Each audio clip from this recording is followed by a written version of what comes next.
1 अप्रैल 2026। ये दिन अप्रैल खास करके ओडिशा प्रांत के लिए उत्कल दिवस या ओडिशा दिवस के नाम से मनाया।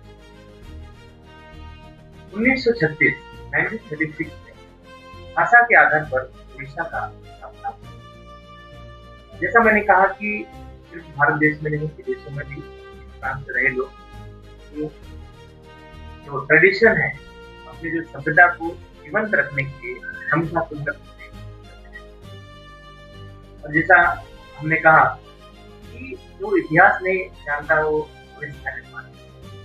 आज पहले हम इतिहास की तरफ जाएंगे, फिर हम भविष्य की तरफ जाएंगे। उस इतिहास की जो जननी है, हाँ जी, पहले तो अपना नाम बताइए। माँ जी, ये बेटे को डांस ही सिखाना, ये आपके मन में ख्याल कैसे आया?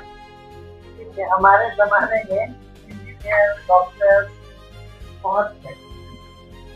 सब लोग चाहते थे इंजीनियर, डॉक्टर्स बने। फिर कंप्यूटर इंजीनियरिंग आई। मैंने उसको बोला तुम ऐसे अपने Indian tradition you must learn, और ये बचपन से ही सीखते जाना पड़ेगा बिकॉज बॉडी फ्लेक्सिबल रहेगा। वो सीखने से बाद में इसका बहुत वैल्यू होगा, क्योंकि सरप्लस इंजीनियर सब होंगे। जैसे अभी उसने भी एमबीए किया है और कॉमर्स में मास्टर्स किया, बट ये, और he is a classical singer also. मैंने कहा इसका थोड़ा संघर्ष है, लेकिन ये इसका टाइम आएगा जब ये पूरा वर्ल्ड में प्रसिद्ध होगा और वैल्यू होगा। मैंने बोला तुम सीखो, सीखते जाओ। और मैंने क्या देखा है कि बहुत माँ बाप अपने बेटियों को नाच सिखाते हैं। फिर जैसे हायर क्लास स्टडीज हो गया, 9, 10, बच्चियों का छूट जाता है, तो 4-5 साल वो अपना कोर्स करेंगे, नीट या सीए व्हाटएवर करने के बाद 5-6 साल का गैप में उनका इंटरेस्ट चला जाता है। उनका इतना साल तुमने जो सीखा है वो प्रोफेशनल के हिसाब से सीखा, और जब तक तुम नाच सकते हो नाचो।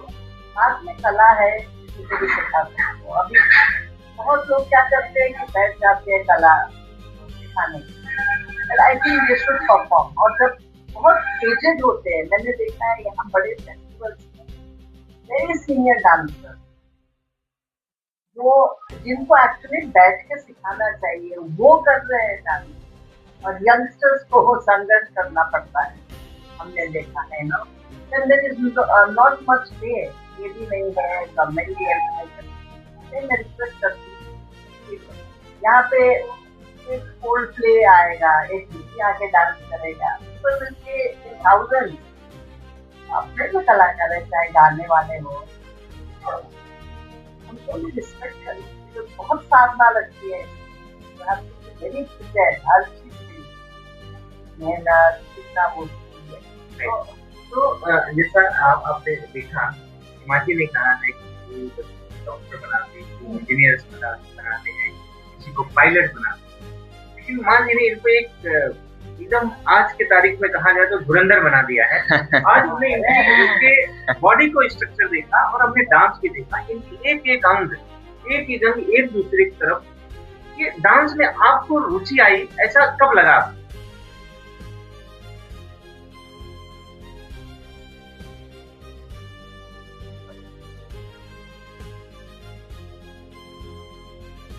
ये हुआ जब मैं अपने विशारद के लिए तैयारी कर रहा था, और उसमें मैंने ओडिसी डांस का इतिहास के बारे में जानने लगा, पढ़ने लगा।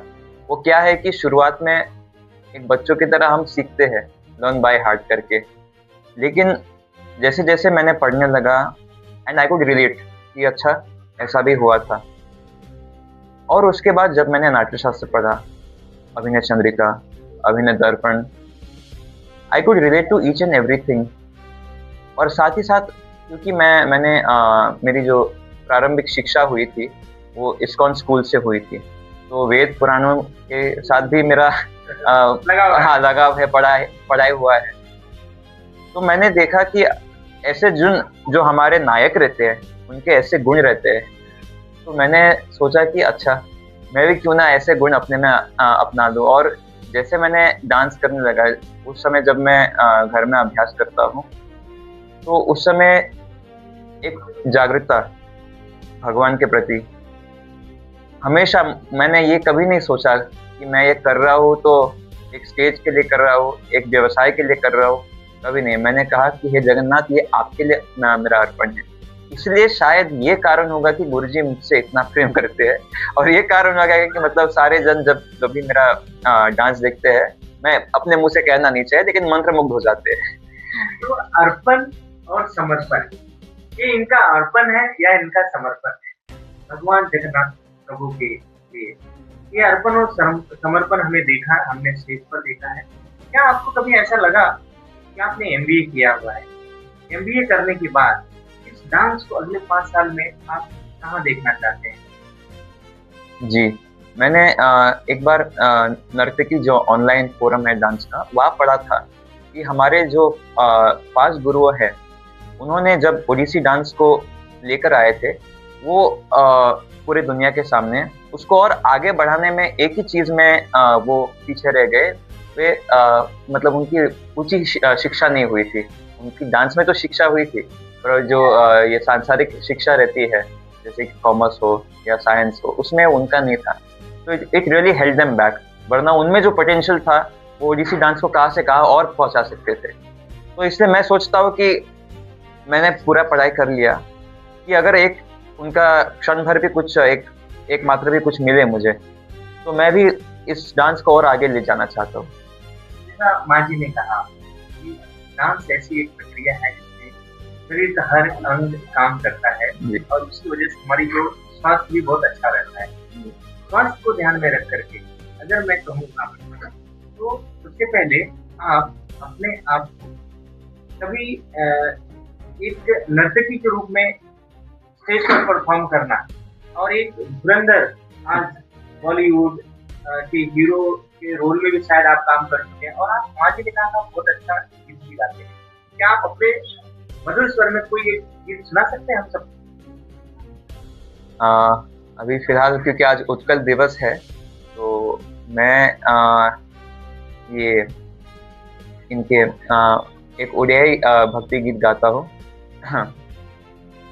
देखिब परा आसरे प्राण संगिनी श्री बंशीधर बेसको, देखिब परा आसरे अनट नागर कर झोरे चावे हम देख सकते हैं इनके चेहरे का भाव दिखाता है कि हमारा अर्पण और समर्पण उसमें प्रभु की इतनी कृपा होती है, वो हमारे सबको स्टेज पर अपने लोगों के रूह में दिखती है। और ये सच कहें कि प्रभु की देन है। हमारी तरफ से इनको ढेर सारी बधाई और शुभकामनाएं देते रहे कि इसके लोग प्रेरणा ले, हर माँ ऐसी खुश रहे हमारा बेटा अपने क्षेत्र